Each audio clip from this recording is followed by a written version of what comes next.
Welcome back. In chapter 5, I pick up where I left off in chapter 4, which again is the final week of Jesus' life that follows his entry into Jerusalem for the final time. When I was growing up, I went to plays and depictions of Jesus' birth and Jesus' death.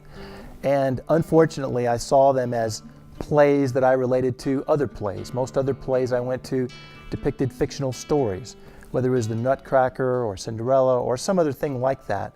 And so I was entertained, although I knew that it was offered for something a little bit different. It was depicting something that some people would place great significance on, and other people would not. And as I was growing up and became an adult, my landing place was that I did not place a lot of significance on it. It was another story.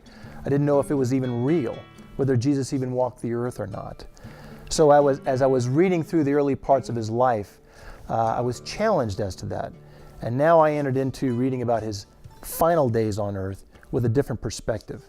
I started learning things like his birth. The last week of his life had been written about many hundred years before. And these prophecies, these things that had been foretold, started clipping off at an incredible rate, many per day, leading all the way up to the final day of Jesus' life.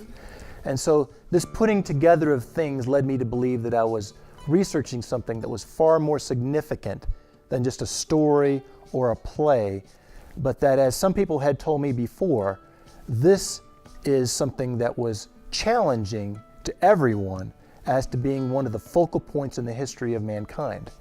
And so I began reading it, the stories about Jesus, what he was saying, who he was saying it to, and why these things were occurring in a very different light.